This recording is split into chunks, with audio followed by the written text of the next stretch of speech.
Thank you, Dr. Hickey. My name is Rick Winsman. Today I'm presenting strain hardening from deformation-induced nanoparticle interaction in polymer nanocomposites. This work was conducted with Matthew Melton, Xiaobing Zuo, and Shiwang Chen. It is well known that the incorporation of the nanoparticles in polymer matrices as polymer nanocomposites can improve a wide range of properties of the matrix, such as mechanical, dielectric, and antibacterial properties. So PNCs thus have broad applications from transportation industries to gas separation processing. Despite the great success producing a billion-dollar global industry, overarching concern in the PNC industry is tuning the nanoparticle dispersion state, which can be done by tuning the nanoparticle polymer interface, by preventing the morphology evolution during use, and via different processing methods. So we'll focus on the aspect of processing here. So the two review papers highlighted that the external fields can foster the self-assembly of the nanoparticles. For instance, the well-dispersed polystyrene spheres suspension can form strain-like structures under high shear flows. In PNC processing, flow field can shape the structure of the nanoparticles and thus the final properties of the product. Although a plethora of work has proven this point, the understanding on how external fields control nanoparticle assembly remains limited. To answer this fundamental question, we designed a model PNC system with well-dispersed nanoparticles.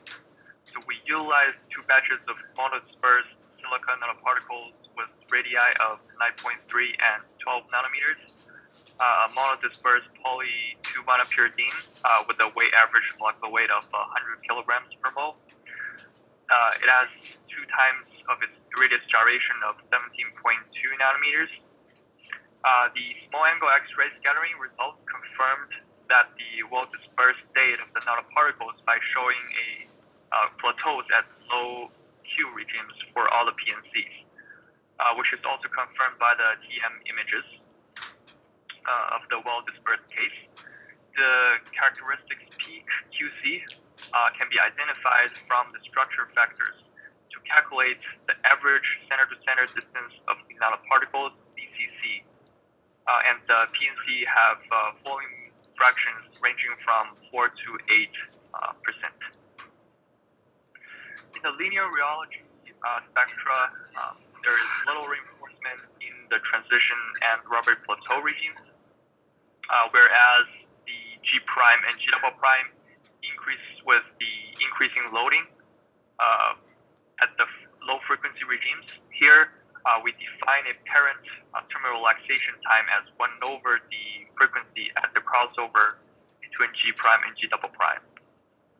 To access the nonlinear regime, we perform uniaxial extension using centimeter extensional rheometer. We define the apparent Wesenberg number as the product of the apparent relaxation time and the applied Henke rate. So for the knee polymer, the extent of the strain hardening increases with increasing Wesenberg number. However, the PNC showed a decrease and then an increase of the strain hardening extent with increasing Wesenberg number. To further analyze the difference in the trend of strain hardening between the pure polymer and the PNCs, we define a strain hardening index by dividing the extensional viscosity by the linear viscoelastic envelope obtained from the linear rheology. So the knee polymer in gray lines shows increasing extent of strain hardening with decreasing Wesenberg number. But the PNCs show significant strain hardening at very low Wesenberg number. We then turn to look at the engineering stress strain representations. So for the knee polymer in gray lines, we can observe one stress maximum. However, we can observe 2 stress maximum on the PNCs. The second stress peak at the low Wesenberg number is correlated with the strain hardening behaviors. Additionally, the stress level between the PNC and the knee polymer are very similar at the same Weissenberg number. We can first analyze the first stress maximum. Master curve can be found by plotting the first stress maximum versus the Weissenberg number for all the samples. The strain component, the strain corresponding to the first stress maximum for all the samples scale with the Weissenberg number with an exponent of 1/3. So the stress overshoot of the knee polymer has been attributed to the disentanglement process of the polymers, according to the studies by Wang et al. And Schweizer et al. The fact that the PNC follows identical scaling for both of the stress and strain at the stress maximum demonstrates that the nanoparticles have very little influence on the stress overshoot physics of the entangled polymers, and the adsorbed polymers have negligible contribution to the macroscopic process, macroscopic stress at the intermediate strains. Well, the strain of the first stress maximum follows the 1/3 law. That of the second stress maximum is independent of the Weissenberg number. So the stress magnitude has a scaling component of 0.5 with the rates, and the stress level across different loading can be collapsed onto a master curve after normalizing the nanoparticle surface areas. So the observed phenomena are very similar to soft glassy materials, where the stress originates from the collision and yielding of the particles. However, the question for our system with the well-dispersed nanoparticles is that how can nanoparticles collide and yield? So we then propose a mechanism of the PNC under uniaxial extension. Before the deformation, the interparticle center-to-center distance is DCC. And upon deformation, the DCC will reduce along the transverse stretch direction that catalyzes a nanoparticle network formation. So further deformation can lead to yielding of the nanoparticle network. If our hypothesis is true at a larger loading, the deformation of the nanoparticle network, the formation of the nanoparticle network should happen at a smaller strain because of a smaller DCC.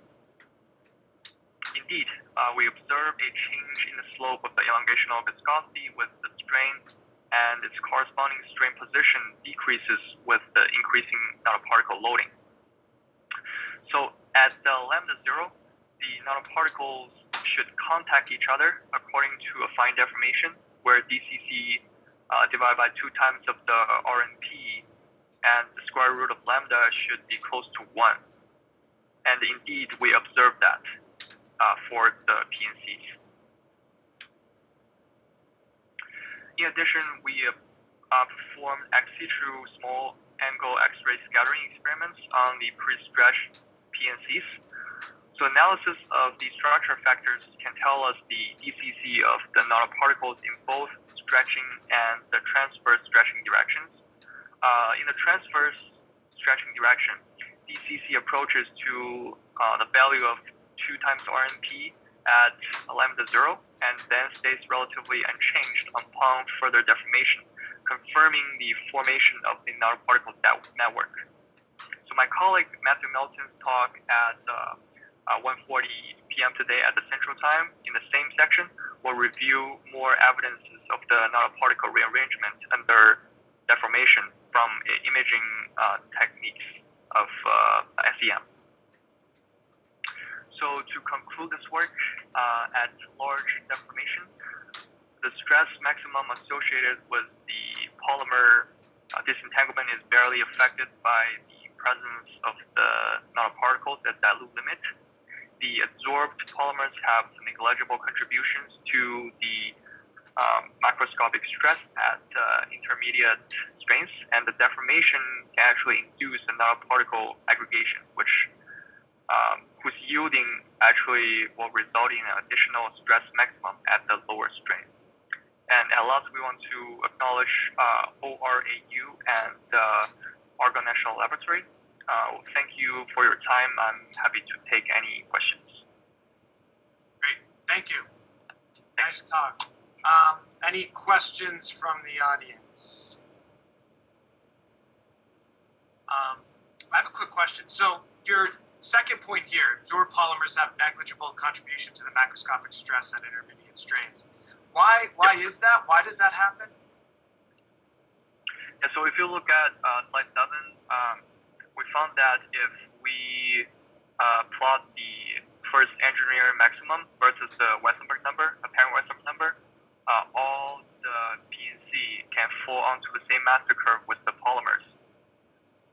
And because of the first stress maximum associated with the polymer disentanglement, we make such conclusion here. I see. Okay. And then one last quick one. Have you looked into the strain rate dependence for the uniaxial extension? The strain rate dependence. Yeah. So all the tests are actually conducted at a different strain rate. Okay. Perfect. Awesome. Thank you. All right. Thank you. All right. Our next speaker is Kiraki Chrysopoulou from Heraklion, Crete in Greece. So